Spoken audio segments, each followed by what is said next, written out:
Hi everybody, RW here, and welcome to Off Topic, the program that talks about anything and everything, except personal relationships. Well, we're at the end of March, and that also means we're at the end of the first quarter of 2017. And I really hope that your 2017 first quarter was spectacular, and that as we go into April and the second quarter, that there's even greater potential for more health and happiness. Well, I want to start today's episode by talking about making video again. And specifically, I want to touch upon something that is not the most interesting thing when it comes to making video. However, it's very relevant, and if you're going to make video, you're going to have to deal with this issue. So we might as well get this done right now and out of the way, and then we can talk in future episodes about all the other interesting things, or the more interesting things about making video. But today specifically I want to talk about copyright. And copyright comes into play when an individual creates something of artistic merit, which is original. So we're talking about, if you write a book, or you write lyrics, or you write music, or you create video, or you paint. Whatever artistic undertaking you take, that original piece that you've created is you hold copyright on. And that's a good thing. That means that nobody else can use that particular piece without your permission. And that's wonderful, and copyright laws vary from country to country, so it's really important to check out the copyright laws in your jurisdiction. The one downside about copyright is that you also have to enforce it. So it's up to the creator who holds the copyright on the particular creative work to go and make sure that others are not using that work without permission and authorization.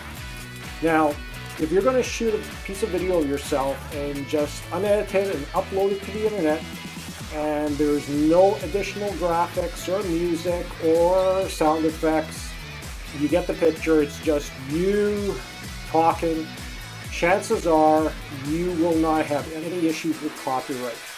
So you'll go create that original piece, you will hold your copyright on it, and since you haven't used any other components in your work, chances are you won't hear from anybody else saying that you're violating their copyright or copyright infringement. Now, when you start making videos and you start using other components, so this is live talent, but then I add graphics, I add music, I add other components, animation. If I created them from original concept to final usable item, I would hold copyright on that. If I've gone and I'm using something that was created by another individual, then they hold copyright on that particular creation, but I'm using it. And so that's where copyright comes into play. They hold copyright and I'm using it, and if I'm not using it with their permission, I'm violating their copyright. And that can become tricky. So it's always a good thing if you're going to use other elements or assets to create video. We're talking music, we're talking animation, we're talking images.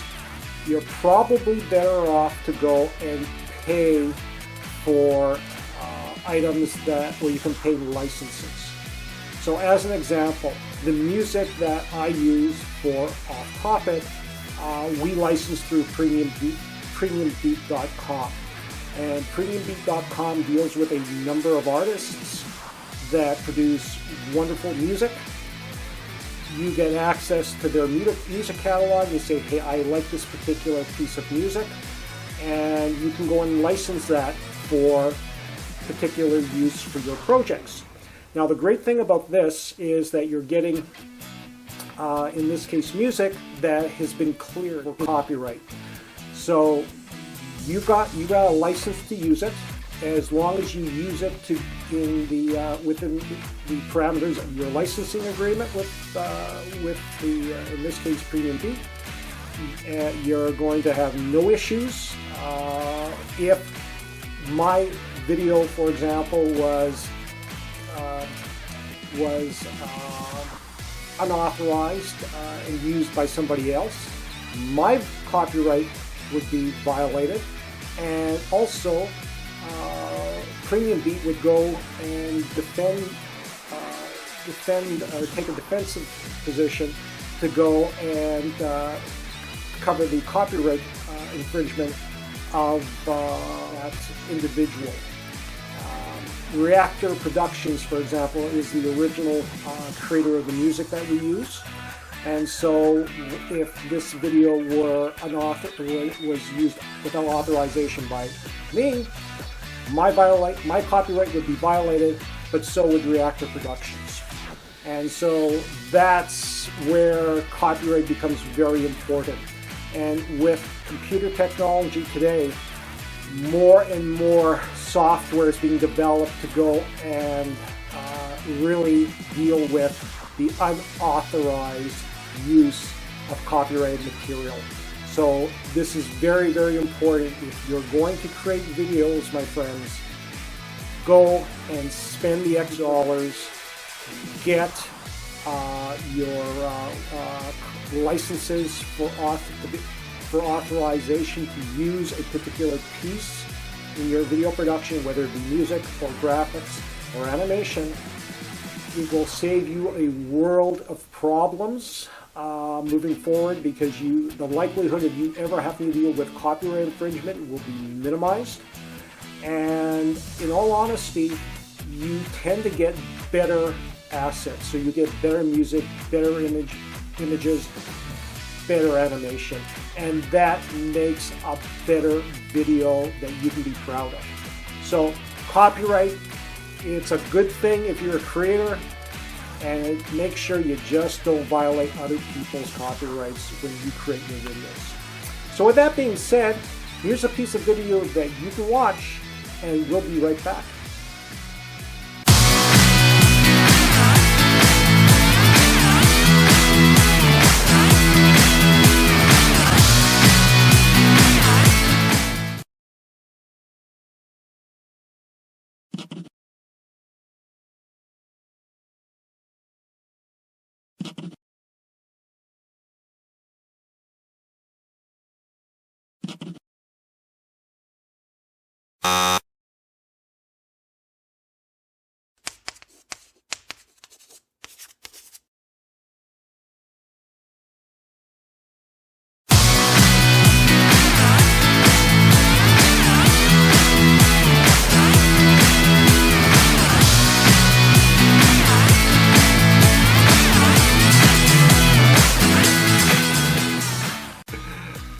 Well, welcome back, and before we leave the topic of copyright, I just want to tell you, if you're interested, there is a channel called Glove and Boots on YouTube, and they did a humorous video on copyright for YouTube. So you may want to check it out. Well, let's move on to something that's a little more, shall we say, interesting. And that's our Japanese Kit Kat reviews. And another episode and another flavor from Japan. And today I'm going to review something that they're all different, with 50 flavors available at any given time and 300 flavors plus over the years. There are lots of unique flavors of Kit Kat bars. But today I have the pleasure of going and giving you a review of Apple, and specifically the Shinsu Apple Kit Kat. And like some of the flavored Kit Kat bars, you have this, again, wonderful gift box. The artwork on it is, again, gorgeous as always. And obviously the background, you see the mountains. I gather this would be the valley where this particular apple is growing. But getting back to the candy itself, apple is probably not a very common flavor that you would expect to be with chocolate. And when I opened up the mini bar pack and unwrapped it, what you discover is your basic milk chocolate color coating. Okay, that's nice. And then I bit into this Kit Kat, and I don't know how to put this, but it tastes like an apple. And that's the review. I'm serious here. If you were blindfolded and somebody gave you a piece and you put it in your mouth and you bit into it, you would I think a lot of people would be under the impression, hey, you just gave me a piece of apple. That's how impressed I was with this product. It tasted like a natural apple. I didn't find any artificial taste. The texture inside is your typical Kit Kat. So yeah, there's some crispness because of the wafer. And apples are normally crisp inside. So that married together really well. And I walked away after having one and I said, you know what? Yeah, I can understand why this would be a flavor that would appeal to, especially if you like apples, because in all honesty, it tastes like an apple. Yeah, I mean, there's no other way around. There's no other way for me to explain that. It tastes like an apple. So I'm telling you right now, you get a chance to have a Japanese Kit Kat Shinsu Apple bar, take it. I'm serious. Take it, and get back to me and tell me whether I'm off topic here or off base. But it tastes like an apple, folks. It really does, and it's a great product. So with that being said, might as well give you another 14 great reasons to celebrate for the next 2 weeks, and they're going to come up right now.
by the way, before we wind up this episode of Off Topic, we're going to go and give you the current status of the big challenge. Now, for those of you that haven't seen previous episodes, the big challenge was put together by us as a means to increase viewership and subscribership for Successful in Finding Love.co and for OFFtopic. And we decided to do things a little differently. We decided to throw out a challenge to two countries, those being Japan and the United Kingdom. And we wanted to see which one of these countries would give us the biggest increase in subscribership and viewership for Successful in Finding Love.co and OFFtopic. And so far, right now, we've had this Mexican standoff. It's 0-0. Great score if you want to have an exciting soccer game. Horrible if you're trying to go and build subscribership and viewership. So we're going to hope that somebody in the United Kingdom or somebody in Japan, just one of you, all you have to do to take the lead in this competition is subscribe to our channel, Successful in Finding Love.co. And when you do, you take the lead in this challenge, and the winner, we will put together something really nice in 2018 in one of the episodes. So with that being said, I'd like to thank you for watching. I'd like to thank you for coming back and continuing to view us. Keep watching this space right here. You have a great mid-March, and we'll see you down the road. Take care. Bye.